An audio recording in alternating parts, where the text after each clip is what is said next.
24 news पर वक्त हो गया है दिन भर की 10 बड़ी खबरों का। पश्चिम बंगाल में विधानसभा चुनाव के मद्देनजर भाजपा और टीएमसी की जबरदस्त टक्कर देखने को मिल रही है। भाजपा की सरकार बनाने के लिए सभी नेता जोर शोर से प्रचार कर रहे हैं। उसी कड़ी में प्रधानमंत्री ने आज बंगाल के कांठी में एक चुनावी सभा को संबोधित किया। इस दौरान प्रधानमंत्री ममता बनर्जी पर काफी हमलावर रुख अपनाए हुए नजर आए। प्रधानमंत्री ने ममता बनर्जी पर निशाना साधते हुए कहा, बंगाल का किसान भूल नहीं सकता कि कैसे दीदी ने निर्ममता दिखाई है। दीदी ने आपको पीएम किसान सम्मान निधि से वंचित रखा। यह पैसे टीएमसी सरकार को किसानों तक पहुंचने नहीं देते हैं। यह पैसे दिल्ली से भारत सरकार किसानों के खातों में जमा करना चाहती थी, लेकिन दीदी किसानों से दुश्मनी लेकर बैठ गई।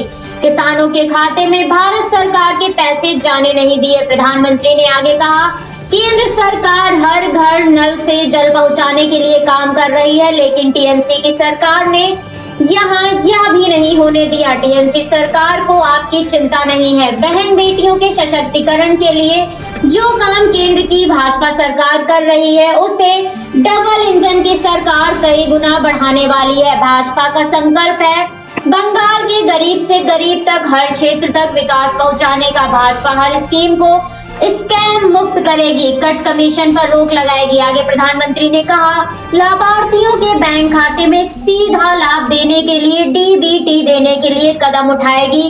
कोई बिचौलिया, कोई तोलाबाजी नहीं। इसके साथ ही प्रधानमंत्री ने भारत की आजादी के 75 साल के उत्साह में पश्चिम बंगाल का विशेष महत्व है। आजादी की लड़ाई में दिए गए योगदान को भावी पीढ़ी तक पहुंचाना भाजपा सरकार की प्राथमिकता है, इसलिए पश्चिम बंगाल बीजेपी के संकल्पों का भी अहम केंद्र है।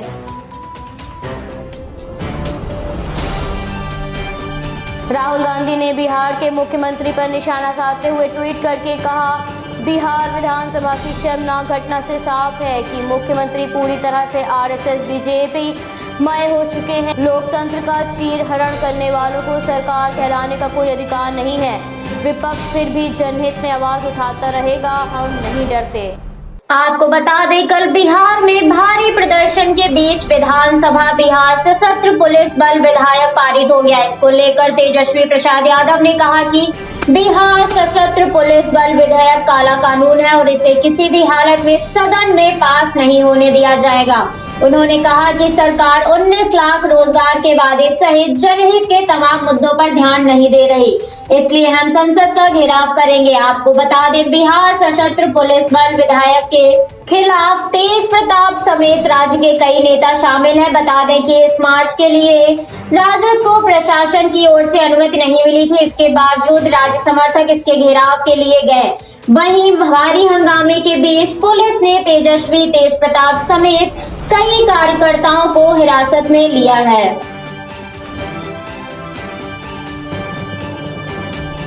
पश्चिम बंगाल में जल्द ही विधानसभा चुनाव होने वाले हैं। जैसे कि सभी पार्टियों ने उसके लिए एड़ी चोटी का जोर लगाना शुरू कर दिया है। इस चुनाव को पता करने के लिए जैसे जैसे चुनाव की तारीख नजदीक आ रही है, पश्चिम बंगाल की राजनीति और भी भयानक रूप धारण करती जा रही है। बता दें, तृणमूल कांग्रेस के कार्यकर्ता दुर्गा सोरेन की बॉडी पश्चिम बंगाल के झारग्राम के गांव में संदिग्ध हालात में मिली। वहीं आपको बता दें, बॉडी दुर्गा के घर के कुछ ही दूरी पर मिली थी। वहीं अस्पताल ले जाते वक्त दुर्गा की मौत हो गई थी। इस मौत की वजह से वहां पर तनाव के हालात बन गए हैं। पुलिस ने 2 आरोपियों को गिरफ्तार कर लिया है, जो कि बीजेपी और तृणमूल से नाता रखते हैं। वहीं तृणमूल के अगुवानी क्षेत्र के प्रेसिडेंट जगदीश महतो ने कहा, दुर्गा जब अपनी पत्नी के साथ अस्पताल जा रहा था, तभी बीजेपी के कुछ कार्यकर्ताओं ने उनके साथ बदसलूकी की, जिसके बाद पुलिस ने वहां आकर उन कार्यकर्ताओं को भगाया, लेकिन तब दुर्गा की बॉडी वहां पर नहीं थी। मैं घंटों की मशक्कत के बाद दुर्गा की बॉडी एक कुएं के पास संदिग्ध हालात में मिली। आपको बता दें, बीजेपी झारग्राम जिला के प्रेसिडेंट तूफान महतो ने कहा कि दुर्गा की मौत के पीछे बीजेपी का कोई हाथ नहीं है। ना ही बीजेपी ने उनको धमकाया है और ना ही किसी प्रकार का उन पर हमला किया है।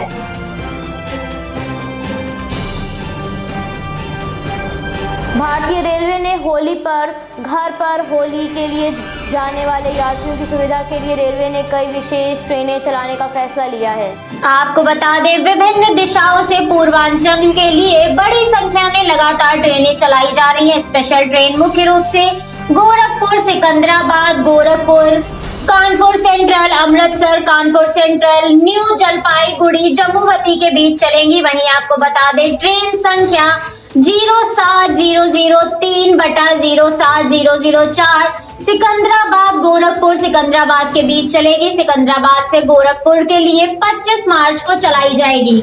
वापसी दिशा में ट्रेन संख्या 07004 गोरखपुर से सिकंदराबाद के लिए 30 मार्च को चलेगी। यह ट्रेन गोरखपुर से शाम 5:25 पर चलकर तीसरे दिन सुबह 4:10 पर सिकंदराबाद पहुंचेगी। मार्ग में यह ट्रेन झांसी, उरई, कानपुर सेंट्रल, बाराबंकी और गोंडा स्टेशनों पर दोनों दिशाओं में ठहरेगी। वहीं इसी तरह ट्रेन 09049/09050 सूरत मुजफ्फरपुर सूरत के बीच चलेगी।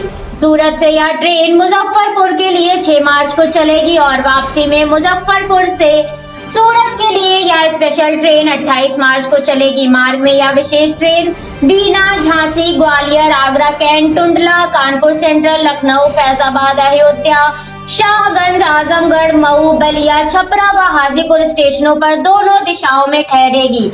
वहीं ट्रेन संख्या 04145/04146 कानपुर सेंट्रल अमृतसर सुपरफास्ट साप्ताहिक स्पेशल ट्रेन चलेगी। कानपुर सेंट्रल से अमृतसर के लिए यह ट्रेन 5 अप्रैल को चलेगी। यह ट्रेन प्रत्येक सोमवार को कानपुर सेंट्रल से शाम 5:50 पर चलेगी और अगले दिन सुबह 9:30 पर अमृतसर पहुंचेगी। वापसी दिशा में 04146 अमृतसर कानपुर सेंट्रल सुपरफास्ट साप्ताहिक स्पेशल 6 अप्रैल से अग्रिम सूचना तक प्रत्येक मंगलवार को अमृतसर से दोपहर 12:45 पर चलकर व अगले दिन तड़के 4:50 पर कानपुर सेंट्रल पहुंचेगी।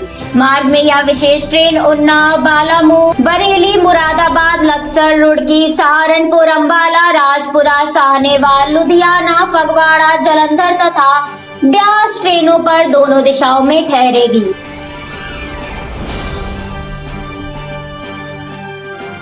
कृषि कानून के विरोध में दिल्ली सीमा पर किसानों का प्रदर्शन अभी भी जारी है। किसान अपने हक की लड़ाई लड़ने के लिए सीमा पर अभी भी डटे हुए हैं और दिन पर दिन किसानों का आक्रोश बढ़ता जा रहा है। शहीदी दिवस के मौके पर हजारों युवाओं, महिलाओं ने आंदोलन में आकर इनकलाबी झंडे गाड़े और कहा, अब किसान अपना हक लेकर ही दिल्ली से वापस जाएंगे। किसानों ने अपने आंदोलन में जोश भरने के लिए महापंचायतों का आयोजन शुरू किया है, जिसमें विपक्षी पार्टियां बढ़ चढ़कर हिस्सा ले रही हैं, जिसमें सबसे आगे कांग्रेस नजर आ रही है। प्रियंका गांधी वाड्रा कई बार वहां महापंचायत को संबोधित कर चुकी हैं, जिस दौरान वो केंद्र सरकार पर काफी हमलावर रुख अपनाए हुए नजर आई हैं। गौरतलब है, जहां महापंचायत से किसानों के आंदोलन को मजबूती मिल रही है, वहीं विपक्षी पार्टियां इसको अपना मतलब साधने के लिए संभाल रही हैं। कृषि कानून के मुद्दे को लेकर विपक्ष केंद्र सरकार पर हमलावर है और किसानों के आंदोलन का सहारा लेकर चुनाव जीतने का प्रयास भी किया जा रहा है। ऐसे में आंदोलन को दिल्ली की सीमा पर लगभग 4 महीने पूरे हो गए हैं, जिनमें से 2 दिन ही कम हैं। शहीदी दिवस के मौके पर 11 की जगह 17 किसान 24 घंटे के क्रमिक अनशन पर रहे। इस मौके पर भारतीय किसान यूनियन के प्रदेश अध्यक्ष राजवीर सिंह यादव ने कहा, शहीदी दिवस को मनाने का उद्देश्य काले कृषि कानूनों की खिलाफत है। वीर शहीदों ने भी अंग्रेजी कानून नहीं माना और प्राणों का बलिदान किया था। किसान भी शहीदी दिवस पर प्रण करेंगे कि नए कृषि कानून को हम भी नहीं मानेंगे, चाहे मर जाएं। सिंधु बॉर्डर पर अलग अलग शहरों से पहुंचे युवाओं ने किसानों को संबोधित किया। महिलाओं ने किसानों को संबोधित करते हुए कहा, महिला शक्ति भी वर्तमान की भगत सिंह है। पश्चिम बंगाल विधानसभा चुनाव सर पर है। ऐसे में सभी राजनीतिक दल जनता को लुभाने के लिए नए नए वादे कर रहे हैं, भारी तादाद में जनसभाएं संबोधित कर रहे हैं। वहीं चुनाव के पहले चरण के मतदान से पहले ममता बनर्जी ने पुलुरिया में जनसभा को संबोधित करते हुए कहा, भाजपा झूठ बोलती है।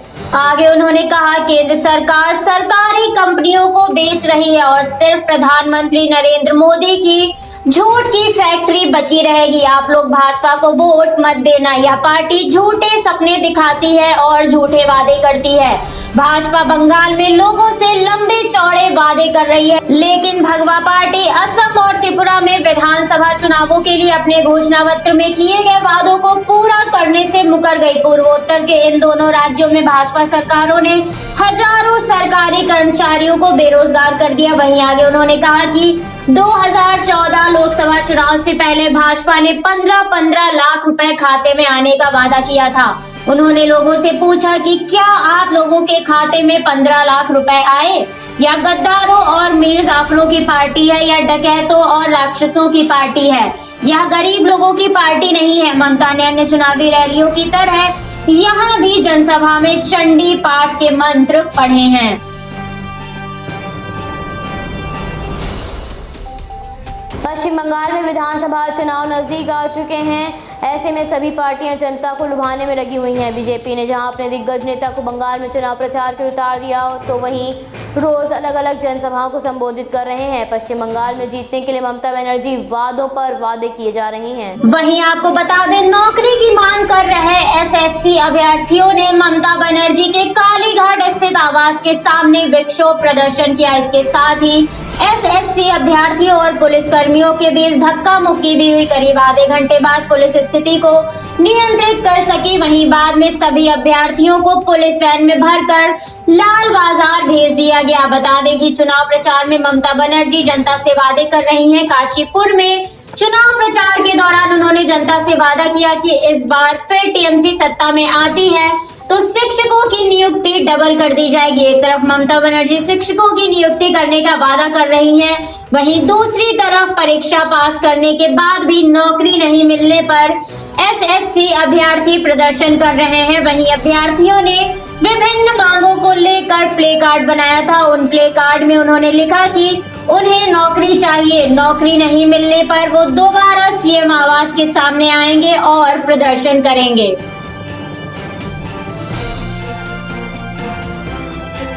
महाराष्ट्र में राजनीतिक युद्ध चल रहा है। ऐसे में मंत्रिमंडल की बैठक आयोजित होने जा रही है, जिसके मद्देनजर मुंबई की मालाबार में हिल्स पर स्थित सह्याद्री गेस्ट हाउस में ये बैठक आयोजित की जाएगी। इस बैठक में मुख्यमंत्री उद्धव ठाकरे से लेकर मंत्रिमंडल के अधिकांश सदस्य उपस्थित रहेंगे। महाराष्ट्र में चल रहे सियासी युद्ध के मद्देनजर इस बैठक के सभी की नजरें टिकी हुई है। इस बैठक में कुछ अहम मुद्दों पर चर्चा हो सकती है। सूत्रों के अनुसार बैठक में प्रदेश के गृह मंत्री अनिल देशमुख पर लगे गंभीर आरोपों के मद्देनजर बैठक में इस मुद्दे पर चर्चा हो सकती है और विपक्षी पार्टी द्वारा अनिल देशमुख के इस्तीफे की मांग के मुद्दे पर भी इस बैठक में विचार विमर्श किया जाएगा। सुप्रीम कोर्ट में मराठा आरक्षण पर होने वाली सुनवाई के बाद आगे की रणनीति भी तैयार की जाएगी। महाराष्ट्र के पूर्व मुख्यमंत्री देवेंद्र फडणवीस के नेतृत्व में भाजपा का प्रतिनिधिमंडल राज्यसभा भगत सिंह कोश्यारी से मिलने राजभवन पहुंचा, जिस दौरान भाजपा ने राज्यपाल को ज्ञापन सौंपा और भाजपा ने मुंबई के पूर्व पुलिस कमिश्नर परमबीर सिंह की ओर से लगाए गए आरोपों की निष्पक्ष जांच की मांग उठाई है। भारत में कोविड-19 महामारी का प्रकोप एक बार फिर से बढ़ने लगा है। केंद्रीय स्वास्थ्य मंत्रालय के अनुसार पिछले 24 घंटों में कोविड-19 के 47,662 मामले सामने आए हैं। संक्रमण नियंत्रण में आने की बजाय बेकाबू हो गया है। महाराष्ट्र, गुजरात समेत कई राज्यों में स्थिति भयानक होती जा रही है। हालात फिर से लॉकडाउन जैसे नजर आने लगे हैं। सरकार द्वारा लगाई जा रही पाबंदियों के बाद भी संक्रमण प्रतिदिन बढ़ता जा रहा है। 47,000 से भी ज्यादा मामले सामने आने के बाद इस महामारी से ग्रस्त होने वाले लोगों की संख्या लगभग 1,17,34,000 के पार है। 23,907 लोगों के स्वस्थ होने के बाद इस महामारी से स्वस्थ होने वाले लोगों की संख्या लगभग 1,12,05,000 के पार है। इस समय सक्रिय मामलों की संख्या 3,68,457 है। इस महामारी से 275 लोगों ने अपनी जान गंवाई है, जिसके बाद इस महामारी से मरने वाले लोगों की संख्या लगभग 1,60,000 के पार है। अब तक 5 1,41,286 लोगों को कोविड-19 का टीका लगाया जा चुका है। संक्रमण के प्रसार को रोकने के लिए उत्तर प्रदेश सरकार ने होली से पहले कुछ दिशा निर्देश जारी किए हैं, जिसके अनुसार बिना पूर्व अनुमति के कोई जुलूस नहीं निकाला जा सकता।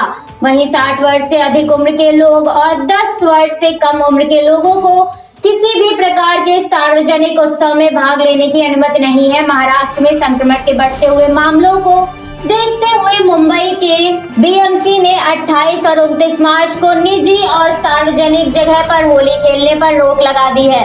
दिल्ली सरकार ने संक्रमण के मामलों में हो रही वृद्धि के मद्देनजर हवाई अड्डों, रेलवे स्टेशनों और अंतर्राज्यीय बस टर्मिनलों पर अन्य राज्यों से आने वाले यात्रियों की रैंडम टेस्टिंग अनिवार्य कर दी है।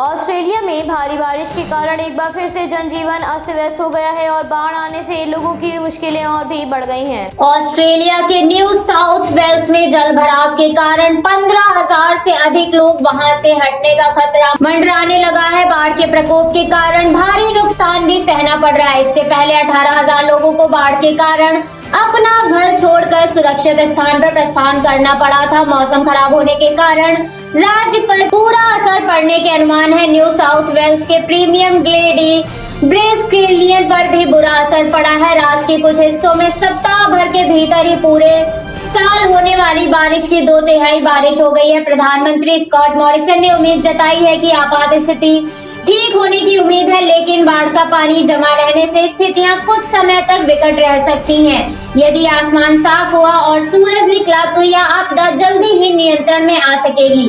प्रधानमंत्री ने कहा, साउथ वेल्स में हालात से निपटने के लिए 1000 कर्मियों को साफ सफाई अभियान के लिए लगाया गया है, ताकि स्थिति पर जल्द से जल्द नियंत्रण पाया जा सके।